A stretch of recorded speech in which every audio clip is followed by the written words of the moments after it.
Salut tout le monde, on est parti ce soir pour un petit débrief sur la demi-finale de Super Coupe d'Espagne, cette demi-finale qui opposait donc le Barça au Real Madrid, un classico donc pour cette demi-finale de Super Coupe d'Espagne. On rappelle que l'autre demi-finale aura lieu demain entre le champion d'Espagne en titre, l'Atlético Madrid et l'Athletic Bilbao. Donc nous ce soir évidemment on va se concentrer sur ce classico et on va regarder un petit peu les prestations des joueurs merengues ce soir.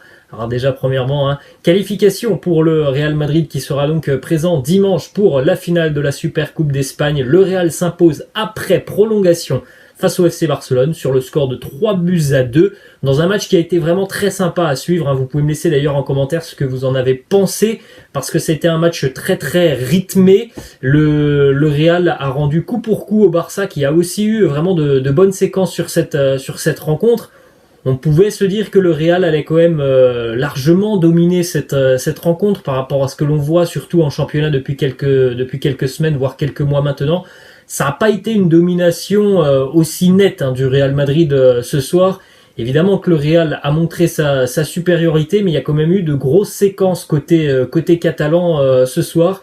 Des séquences où le Real a parfois souffert aussi, donc c'était vraiment un match très sympa à suivre, beaucoup de rythme, beaucoup de projections assez rapides vers l'avant, et puis un Real qui a une nouvelle fois profité des déséquilibres du FC Barcelone. Le Real a évidemment joué sur ses points forts avec ses projections très rapides vers l'avant. Encore une fois, une masterclass ce soir pour Vinicius Junior qui a été vraiment très très bon, qui a fait beaucoup de mal à la défense catalane.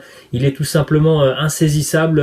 Vinicius, on a vu encore une fois un Karim Benzema aussi bien combiné avec Vinicius. Il a été récompensé aussi par un but Cabenueve. On parlera peut-être un petit peu plus demain de l'état de santé de Karim Benzema qui visiblement a terminé cette rencontre un petit peu touché au niveau de l'épaule après un choc avec l'un de ses coéquipiers. Donc on essaiera d'en reparler un petit peu demain. En tout cas, c'était vraiment une super demi-finale. Je sais pas ce que vous en avez pensé. Un match vraiment très très agréable à suivre. On va regarder, les amis, déjà premièrement quelques statistiques sur cette rencontre où vraiment on a eu pas mal de bonnes situations du côté du FC Barcelone. On a évidemment la possession de balle, ça on n'est pas forcément surpris, même si par le moment le Real aurait certainement pu mieux négocier certaines phases de possession de balles. Le Barça donc termine avec 53% de possession, 20 tirs pour les Catalans donc sur cette rencontre, 14 pour le Real, 6 tirs cadrés pour le Barça, 8 pour le Real Madrid. C'était vraiment un match où chaque équipe a eu des grosses séquences de 15-20 minutes où elle prenait largement le dessus sur son adversaire.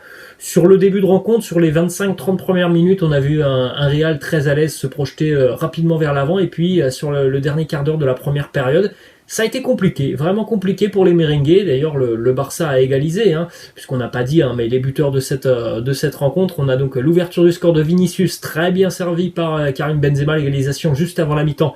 Un petit peu chanceuse quand même, on peut se le dire, de Luc de Jong. Le Real qui reprend l'avantage en seconde mi-temps grâce à Karim Benzema. Égalisation en fin de rencontre pour le Barça de Ansu Fati, et puis une nouvelle contre-attaque lors de la prolongation va permettre à Fede Valverde, qui venait d'entrer quelques minutes auparavant, d'inscrire le but vainqueur de cette demi-finale de Super Coupe d'Espagne.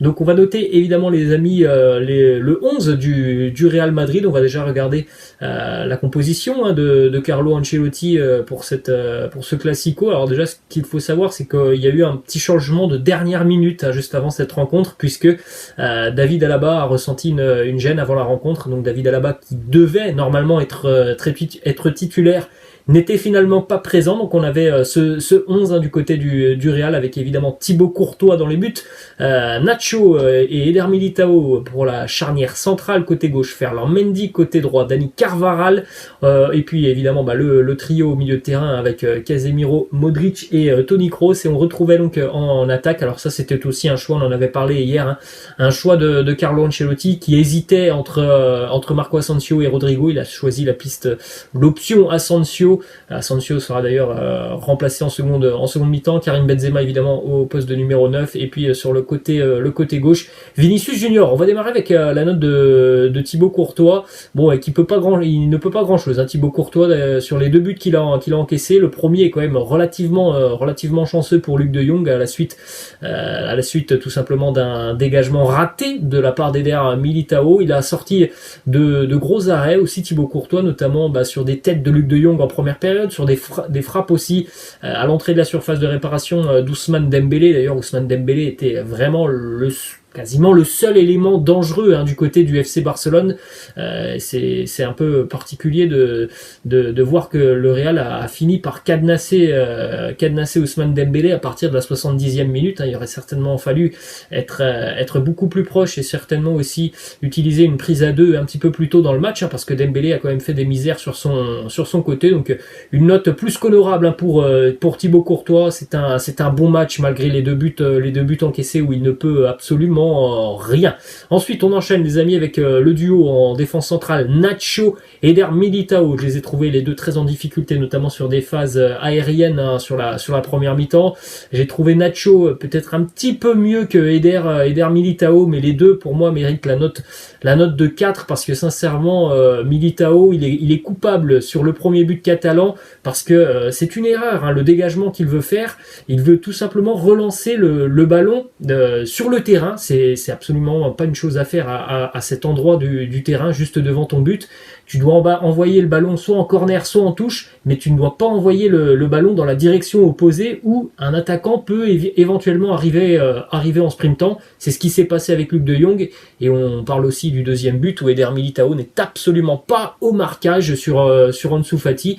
Il a été très moyen. Eder Militao ce soir, pour moi, les deux défenseurs centraux méritent la note de 4. Ensuite, Dani Carvajal, difficulté évidemment pour Dani Carvajal ce soir, souvent confronté à Ousmane Dembélé. On rappelle aussi quand même que Carvajal n'avait plus joué depuis un mois, donc un peu en difficulté quand même Dani Carvajal, même si on a vu toute sa bonne volonté, son agressivité dès le début du match avec un tacle assez sérieux sur Dembouz justement, mais voilà, il a quand même montré pas mal de difficultés face à Dembélé. La note de 5 pour Carvajal qui n'avait plus joué depuis un mois, jour pour jour. Ensuite de l'autre côté, Ferland Mendy qui a beaucoup apporté aujourd'hui, qui a notamment été très très important sur le deuxième but de Karim Benzema. C'est lui qui vient créer cette différence sur le côté, beaucoup plus à l'aise aussi sur son côté défensivement que de l'autre côté de Dani Carvajal.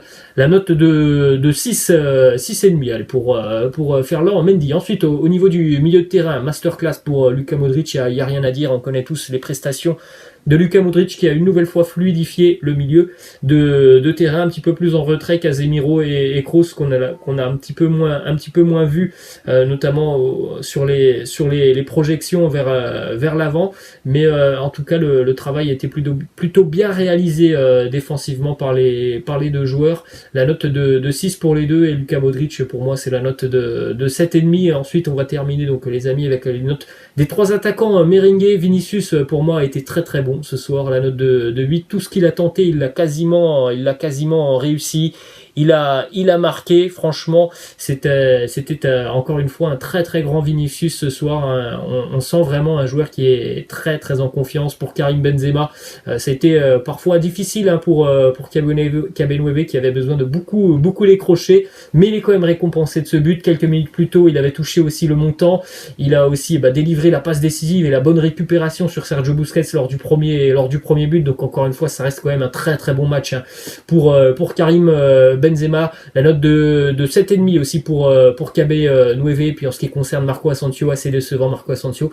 La note de 4. Voilà les amis, la fin de cette petite vidéo consacrée donc à ce classico entre le Barça et Real Madrid. J'espère que ça vous a plu. N'hésitez pas non plus à me laisser en commentaire ce que vous avez pensé de cette rencontre, et si vous avez des sujets que vous voulez qu'on aborde demain dans une prochaine vidéo, bien laissez-moi tout ça en commentaire. Je vous souhaite une belle soirée. À demain. Ciao.